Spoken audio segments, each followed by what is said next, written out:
Welcome back to Bash is Magic, hashtag no it's not, an introduction to the command line for Mac OS and Linux. Here in part 8, we're going to learn how to type a little bit less and get a little bit more done.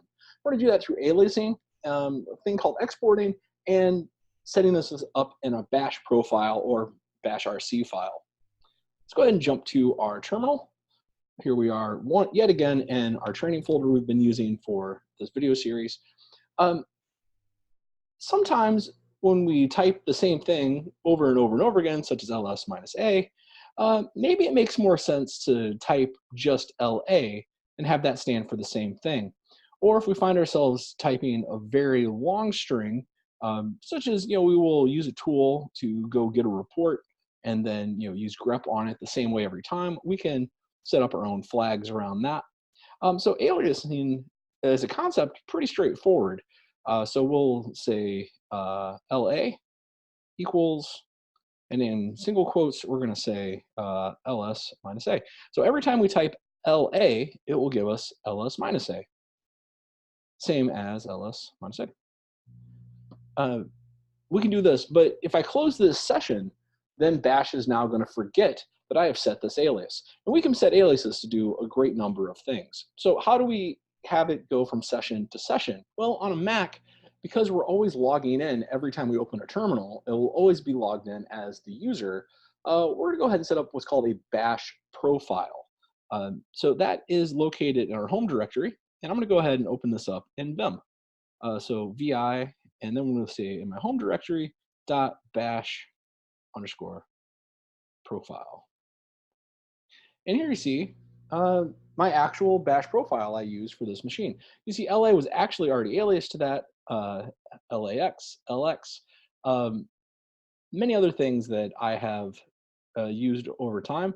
Some things are good for fixing spellings. Some things are just shortcuts that make it a little easier for me to do what I do. RM minus I, hard coding that or setting an alias for that. So every time I type RM, it simply RMs. Shrug is a great one because I can just simply print a character shrug without much work and copy paste that wherever I want. You can see I have a lot of other aliases that I have set. Don't be overwhelmed with this. Setting aliases is pretty custom for how you want to use your machine. The other thing I'm going to draw our attention to is up here at the top is exporting.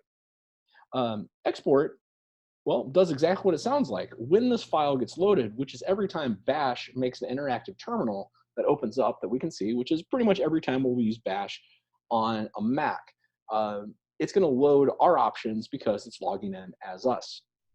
Now, Linux users, you actually have a different set of circumstances in front of you. You have the ability to open up terminals where you're not logged in, where it is a different user or a different user you've defined. In that case, you're going to use what's called a bash rc file, a .bash rc, which will load every time Bash is opened, no matter when it's opened. And you put the standard exports in there most probably. If all that sounds a little confusing, let's look at an actual, make this a little more sense. So PS1 is my machine's settings for my prompt. If I open up a new terminal here, I'll make this a little bit bigger.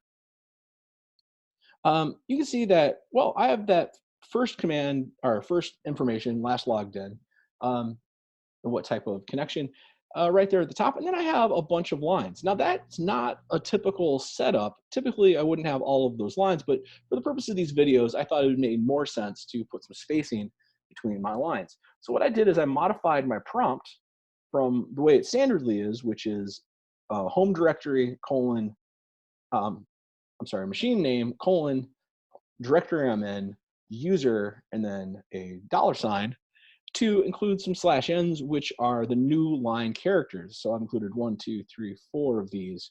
And that's why on a terminal window, every time I do anything, I will get 4 blank lines in between. I only had to set this once, and then every new session will simply use this file.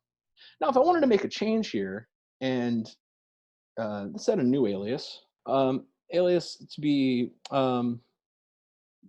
tel. We'll open a telnet connection.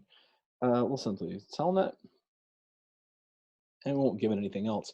And I quit this, so I'm in vim, so it's colon wq. Now if I type tel, nothing should happen because, well, while I've set that alias up in the bash profile, I still haven't told this particular session I want to use the newest, latest, greatest thing that bash can tell me. So to do that, we need to source our bash rc, or our bash profile. And now I do that, and I can type tel again, and it's opened up a telnet session, which I don't need, so I'm just going to exit. Oop, quit. So aliases are very powerful, but a lot of people feel like, well, I'd like to get started a little quicker than that. Fortunately, if you just Google example bash profile, you'll find a lot of awesome bash profiles that people have set up that they're just more than happy to share with you out in the world. And again, it's custom to the use cases they had, uh, but play around with it. It's your machine. You should unlock the power of it, make it do exactly what you want it to do. All right, next up in part 9, we are going to start scripting. We're going to start tying everything together and make the machine do our bidding by just typing a few lines on the command line and having it run a bunch of commands in a script.